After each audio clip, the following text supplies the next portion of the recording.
வணக்கம். மாலை முரசு செய்திகளை விரிவாக பார்ப்பதற்கு முன் தலைப்புச் செய்திகளை பார்க்கலாம். மறைந்த முன்னாள் முதலமைச்சர் கருணாநிதி நூற்றாண்டு நினைவு நாணயம் இன்று வெளியீடு. சென்னையில் நடைபெறும் நிகழ்ச்சியில் மத்திய பாதுகாப்புத்துறை அமைச்சர் ராஜ்நாத் சிங் வெளியிடுகிறார்.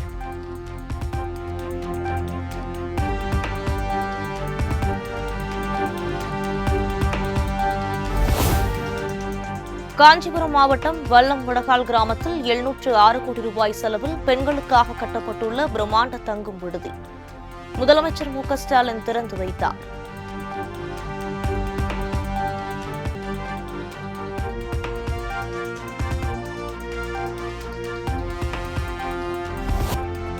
தெற்காசியாவிலேயே முன்னணி மாநிலமாக தமிழ்நாடு செயல்பட வேண்டும் என்ற இலக்குடன் பயணிக்கிறது.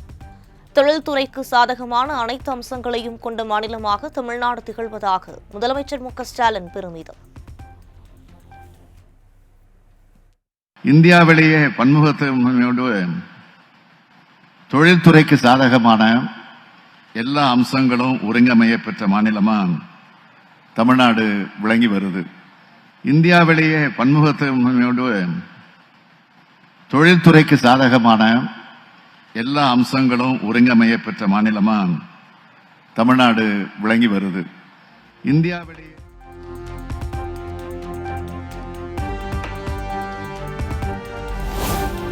தமிழ்நாட்டில் தொழிற்சாலைகளில் அதிக அளவில் பெண்கள் பணிபுரிந்து வருவதாக முதலமைச்சர் மு க ஸ்டாலின் பெருமிதம். 2வது பொருளாதார மாநிலமாக தமிழ்நாடு திகழ்வதாகவும் பேச்சு. 9.19 விழுக்காடு பங்களிப்போடு தமிழ்நாடு இந்தியாவிலேயே 2வது பெரிய பொருளாதார மாநிலம் என்ற நிலையை தக்க வச்சிட்டு இருக்குன்னு இங்க குறிப்பிடுவது அவசியம்னு நான் குறிப்பிடுகிறேன்.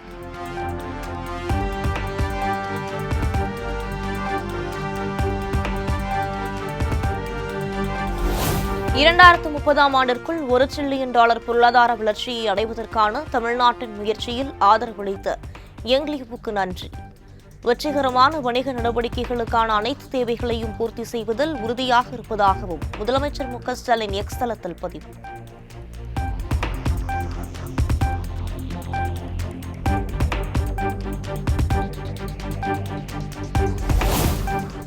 மேட்டூர் அணையிலிருந்து நீர் திறப்பு வினாடிக்கு 26,000 கனஅடியாக அதிகரிப்பு. காவிரி கரையோர மக்களுக்கு வெள்ள அபாய எச்சரிக்கை.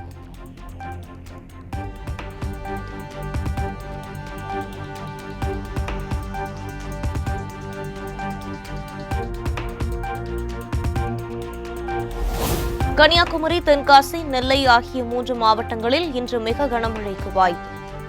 கோவை, நீலகிரி, திருப்பூர், தேனி உள்ளிட்ட 9 மாவட்டங்களில் கனமழை பெய்யக்கூடும் எனவும் சென்னை வானிலை ஆய்வு மையம் அறிவிப்பு.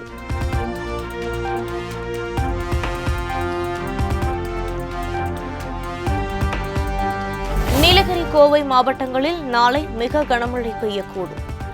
திருப்பூர், தேனி, திண்டுக்கல், ஈரோடு உள்ளிட்ட 8 மாவட்டங்களில் நாளை கனமழைக்கு வாய்ப்புள்ளதாகவும் சென்னை வானிலை ஆய்வு மையம் தகவல்.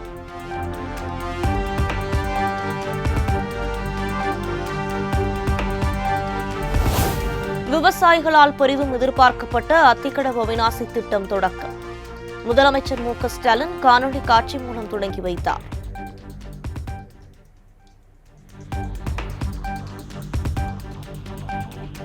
சார், இது இந்த அர்த்திக பவானி ஆற்றுல அந்த காளிங்கராயன் அணைக்கட்டு கீழே தான் இந்த முதல்ல நம்ம பம்ப் ஹவுஸ் வச்சுருக்கோம் சார். இது முதலாம் பம்ப் ஹவுஸ். இது மாதிரி 6 இது.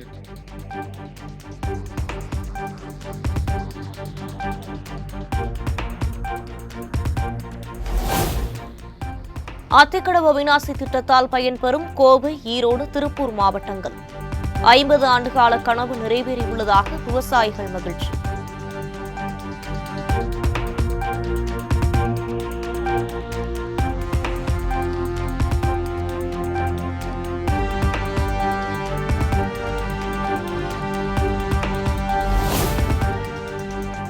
அண்ணாமலை போராட்டம் அறிவித்ததால் அத்திக்கடவு அவிநாசி திட்டத்தை தொடங்கவில்லை என அமைச்சர் முத்துசாமி விளக்கம்.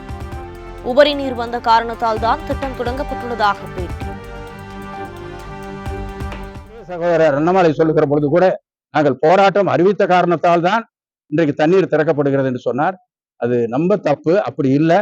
தண்ணீர் வந்த காரணத்தால் தான் இன்றைக்கு திறக்கப்படுவதற்கான நடவடிக்கை எடுக்கப்பட்டிருக்கிறது. ஒருவேளை இந்த தண்ணீர் 10 நாளைக்கு முன்னாடியே கிடைச்சிருந்தா திறந்திருப்போம். என்னுடைய அன்பிற்குரிய சகோதரர் அண்ணாமலை சொல்லுகிற பொழுது கூட நாங்கள் போராட்டம் அறிவித்த காரணத்தால் தான் இன்றைக்கு தண்ணீர் திறக்கப்படுகிறது என்று சொன்னார்.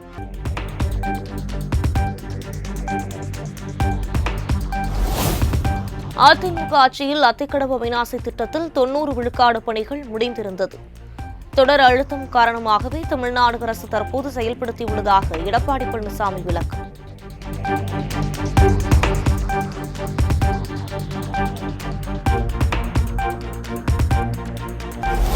தமிழ்நாடு சுற்றுலாத்துறை மூலம் இந்த ஆண்டு 50 கோடி ரூபாய் வருவாய் கிடைக்கும். ஒசூரில் சுற்றுலாத்துறை அமைச்சர் ராமச்சந்திரன் நம்பிக்கை.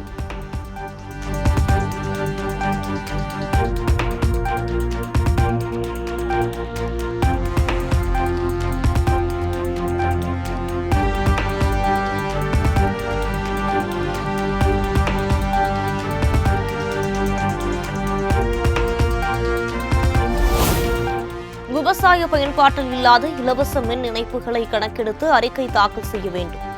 விவசாய நிலங்களை விவசாயம் அல்லாத நோக்கங்களுக்கு பயன்படுத்துவதாக புகார் எழுந்திருக்கும் நிலையில் தமிழ்நாடு அரசு நடவடிக்கை.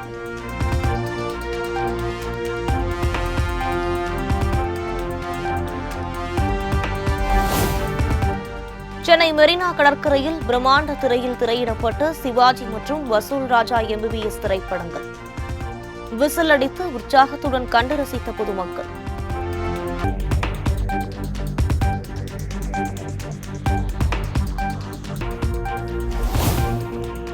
பௌர்ணமியை முன்னிட்டு பல்வேறு பகுதிகளிலிருந்து திருவண்ணாமலைக்கு இன்றும் நாளையும் 765 சிறப்பு பேருந்துகள் இயக்கம்.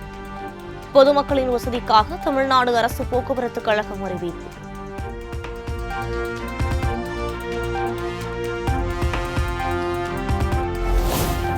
சென்னை கடற்கரையிலிருந்து தாம்பரம், செங்கல்பட்டு செல்லும் மின்சார ரயில்கள் இன்று எழும்பூரில் இருந்து இயக்கப்படும். பராமரிப்பு பணி காரணமாக தெற்கு ரயில்வே அறிவிப்பு.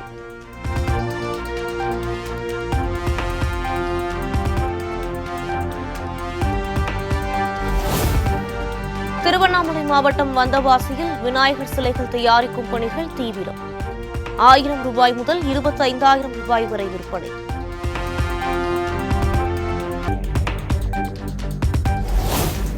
தமிழ்நாட்டில் உள்ள பல்வேறு சிவாலயங்களில் சனி பிரதோஷ விழா கோலாகலம். திரளான பக்தர்கள் பங்கேற்று சாமி தரிசனம்.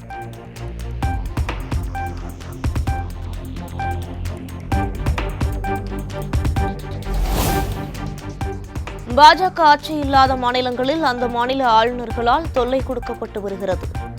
அகில இந்திய காங்கிரஸ் தலைவர் மல்லிகார்ஜுன கார்கே குற்றச்சாட்டு.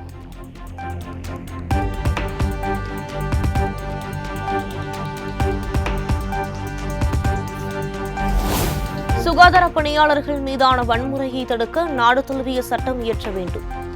பிரதமர் மோடிக்கு இந்திய மருத்துவ சங்கம் கடிதம்.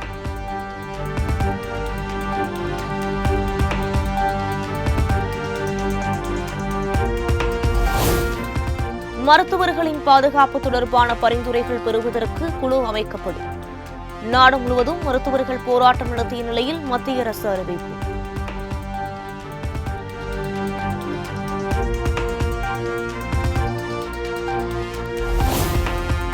குரங்கம்மை பாதிப்பு தொடர்பாக சுகாதாரத்துறை அதிகாரிகளுடன் மத்திய அமைச்சர் JP நட்டா ஆலோசனை. சர்வதேச நுழைவு வாயில்களில் பரிசோதனை முகாம்கள் அமைத்து தீவிரமாக கண்காணிக்க வேண்டும் என அறிவுறுத்தல்.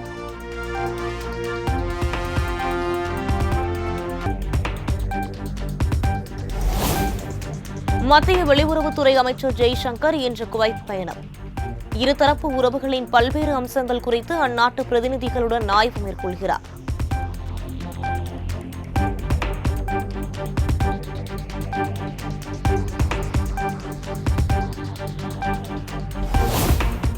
டெல்லியில் பிரதமர் மோடி நிதியமைச்சர் நிர்மலா சீதாராமனுடன் ஆந்திர முதலமைச்சர் சந்திரபாபு நாயுடு சந்திப்பு.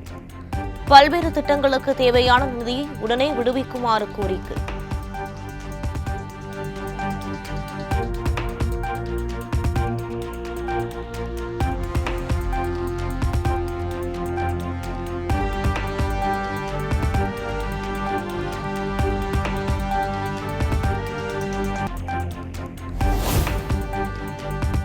மக்களின் அன்பு 1000 தங்கப் பதக்கங்களுக்கு மேலானது. பாரிஸ் ஒலிம்பிக்கில் பதக்கம் உறுதியான நிலையில் தகுதி நீக்கம் செய்யப்பட்ட இந்திய மல்யுத்த வீராங்கனை வினேஷ் போகத் உருக்கம்.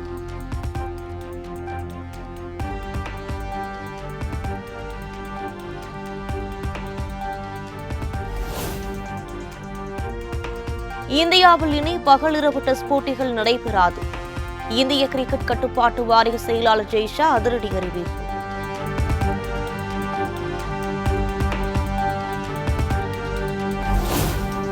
மேற்கிந்திய தீவுகள் அணிக்கு எதிரான 2வது மற்றும் கடைசி டெஸ்ட் கிரிக்கெட் போட்டி 1-0 என்ற கணக்கில் தொடரை கைப்பற்றி தென்னாப்பிரிக்கா அணி அசத்தல்.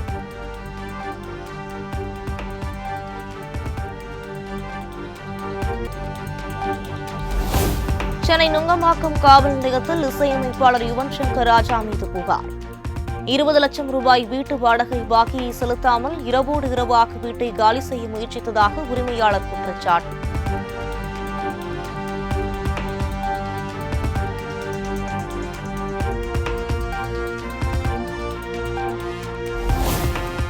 பழம்பெரும் பின்னணி பாடகி பி. சுசீலா சென்னை தனியார் மருத்துவமனையில் அனுமதி. வயது மூப்பு மற்றும் சிறுநீரக கோளாறு காரணமாக மருத்துவமனையில் அனுமதிக்கப்பட்டுள்ளதாக தகவல்.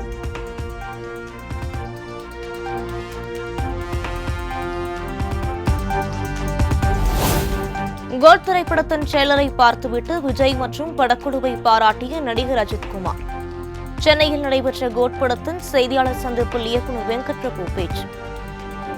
பார்த்துட்டு மெசேஜ் பண்ணாங்க. மெசேஜ் பண்ணிட்டு டே சூப்பராக இருக்குடா, விஜய்க்கு உனக்கும் டீமுக்கும் என்னோட வாழ்த்துக்களை சொல்லிடுறா அப்படின்னு சொன்னாங்க. அவங்க ஷூட்டில் இருக்காங்க, நிறைய டிஸ்டர்ப் பண்ணாங்க. ஆனால் ட்ரெய்லர் பார்த்துட்டாங்க, மெசேஜ் பண்ணிட்டாங்க. நிறைய விஷயங்கள் is very very happy for that moment. ஆனால் அவர் என்னென்ன சொன்னாருங்கிற ஃபுல் டீட்டெயில்ஸ்